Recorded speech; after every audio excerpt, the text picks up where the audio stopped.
Greetings once again. Thanks for checking in. It's good to be with you, and I hope to challenge your thinking a little bit today. We open up a scripture, today I'm coming out of a very thought-provoking scripture out of Romans 10:19, and it reads this way in the Message version. It says, "When you see God reach out to those that you consider your inferiors, outsiders, you'll become insanely jealous."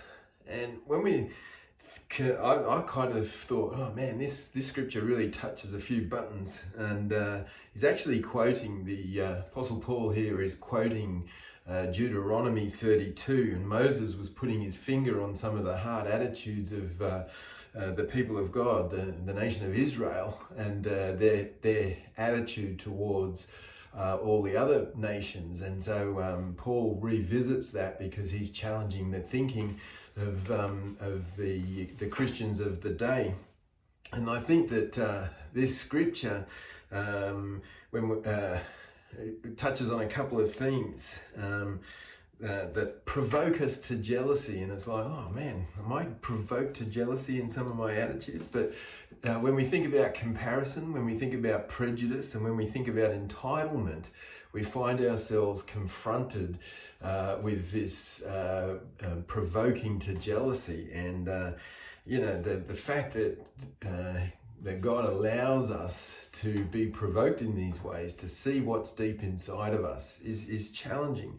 When I think about comparison, I think about the cynicism of comparison and how it just really undermines, in a sense, our own sense of self-worth.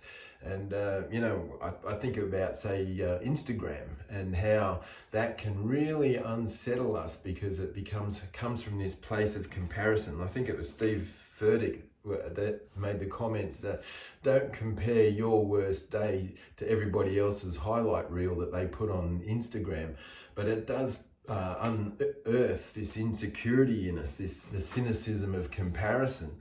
And then I was thinking about the pride of prejudice, and that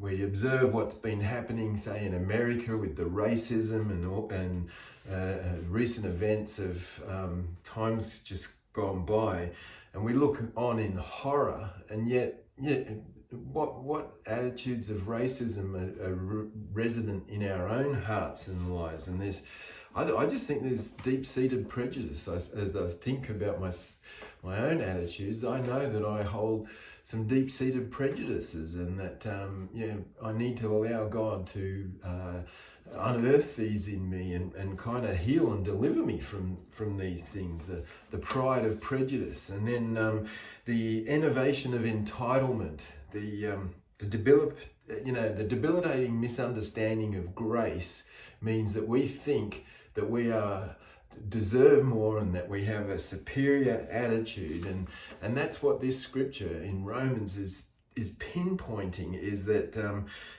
we consider other people inferior because we have this sense of, well, I'm entitled to certain blessings and provision and all of this sort of thing, and we've misunderstood the whole concept of grace, this undeserved, unmerited favor that's poured out our way and just reflects the goodness of God. And so an entitlement attitude is almost the opposite of that.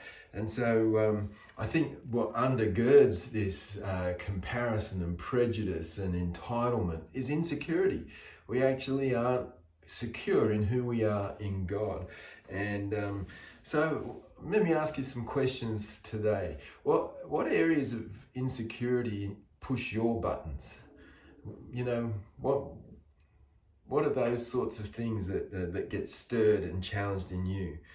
Let me ask you this question. Do you think of yourself more highly than you ought? Scripture warns us about that.